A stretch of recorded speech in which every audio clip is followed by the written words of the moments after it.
Yohanes 16 ayat yang ke-12 sampai dengan ayat yang ke-15. Beginilah firman Tuhan, pekerjaan penghibur.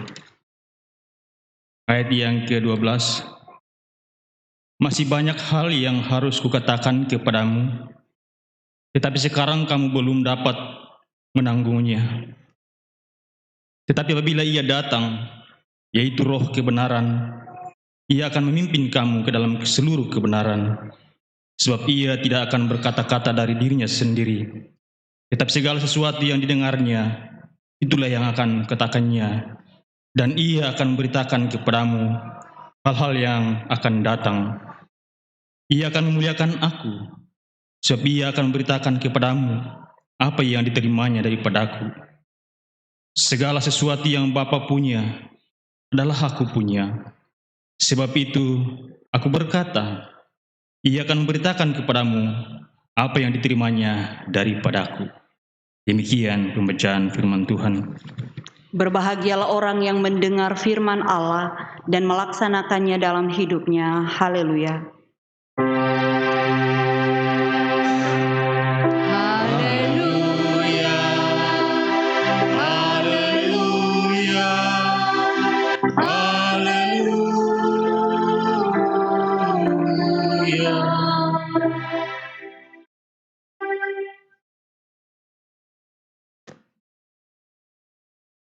Persekutuan yang dikasihi Tuhan, kehidupan orang percaya mestilah berbuah menjadi berkat bagi banyak orang di dalam seluruh kehidupannya agar Tuhan dimuliakan.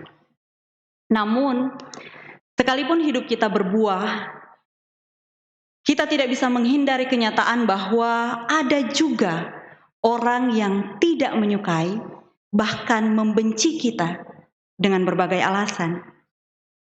Yohanes 16 yang kita baca hari ini tidak terlepas dari pesan Yesus dalam pasal sebelumnya, yakni Yohanes pasal 15. Dalam Yohanes pasal 15, Yesus menegaskan bagi para murid bahwa ketika hidup orang percaya terhubung dengan pokok anggur yang benar, yaitu Yesus Kristus, dan tinggal di dalam kasih-Nya, hidupnya pastilah berbuah, dan buah-buah kasih itu akan tetap melalui kehidupannya.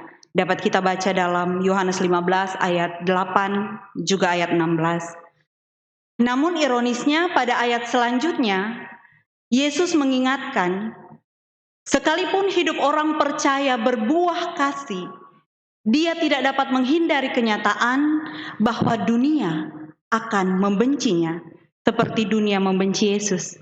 Yohanes 15 ayat 18 sampai 26. Apabila kita mengingat lagi kehidupan Yesus, adakah buah kasih yang kurang dari kehidupannya? Dia melayani dengan sungguh, dia mengasihi dengan sungguh, namun dia harus menghadapi kenyataan bahwa ia dibenci. Para pemuka agama Yahudi masa itu bahkan harus mengalami penderitaan sampai mati. Dan itulah realita kehidupan orang percaya, pengikut Kristus yang tidak dapat dihindarkan. Oleh karena itu dalam pasal 16, Yesus harus menguatkan para murid yang akan melanjutkan karya pelayanannya di dunia ini. Dalam Yohanes 16 ayat 12 sampai 15 yang kita baca hari ini, Yesus menguatkan para murid masa itu bahwa hidup mereka akan tetap dipimpin oleh Allah melalui Roh Kudus.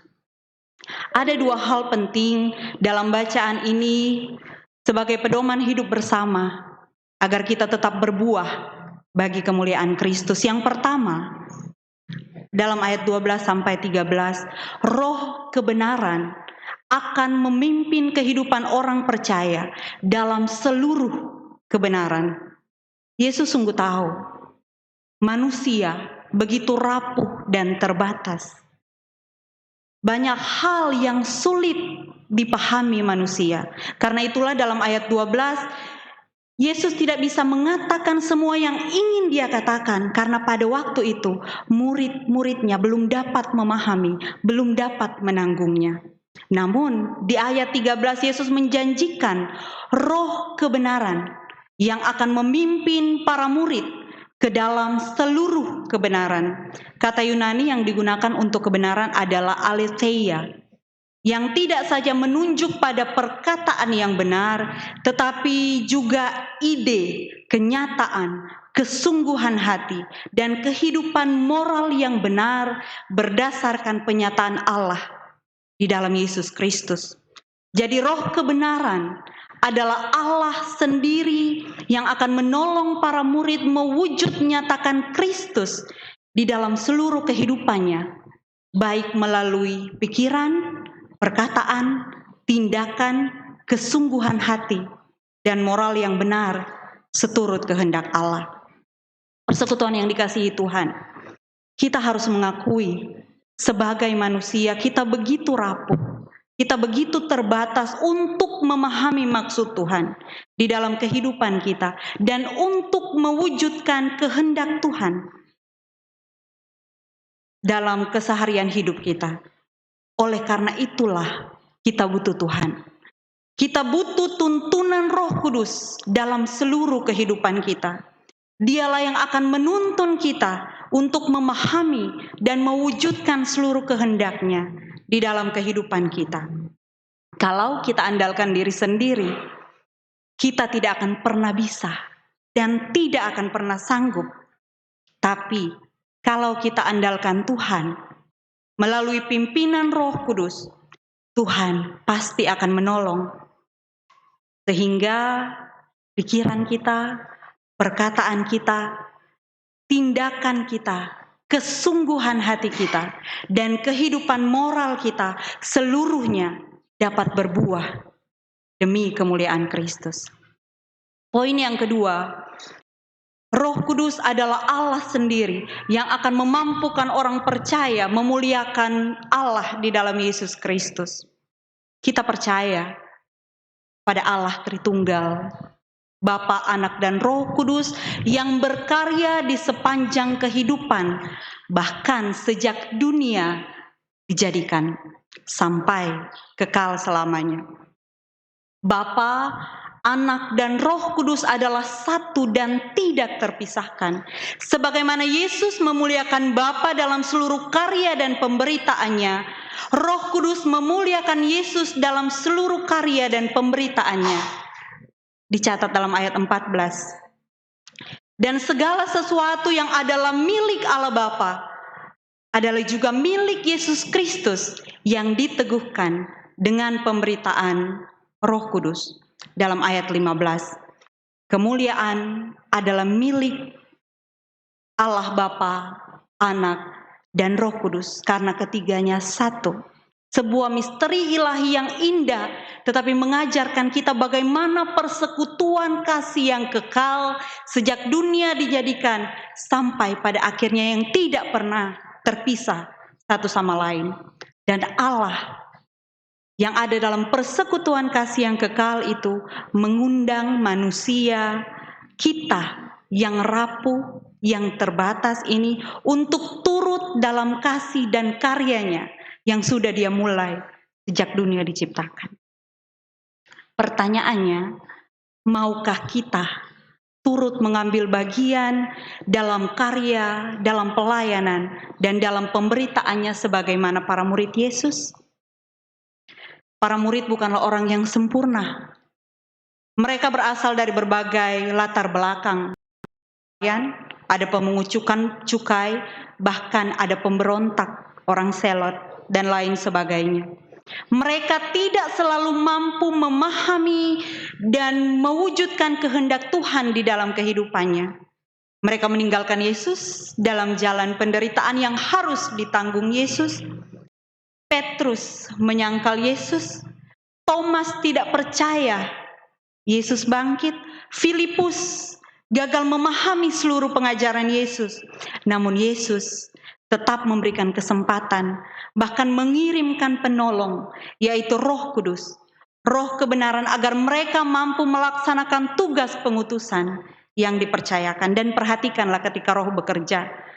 Seorang Rasul Petrus misalnya, seorang nelayan dari daerah kecil yang tidak diperhitungkan pada zamannya.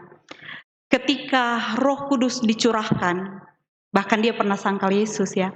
Ketika Roh Kudus dicurahkan, dia dimampukan Tuhan berkhotbah pada hari Pentakosta di depan lebih dari 3.000 orang, dan pada hari itu juga kurang lebih 3.000 orang dibaptis. Kita baca dalam Kisah Para Rasul pasal 2. Jadi siapapun, dengan latar belakang apapun, dengan masa lalu seperti apapun, bisa menjadi alat Tuhan untuk kemuliaan Tuhan semata.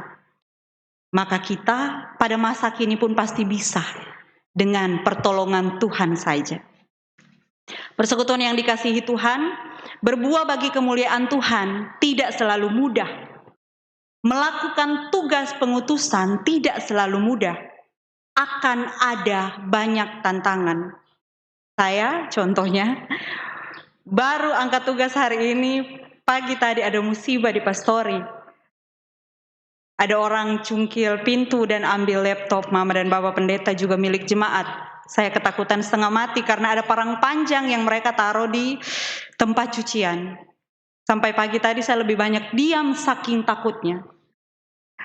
Tetapi ketika saya bisa berdiri di sini, di depan Bapak Ibu, saudara-saudara, saya yakin itu bukan kekuatan saya. Yang penakut, yang khawatiran, itu semua hanya karena kuasa Roh Kudus yang memampukan.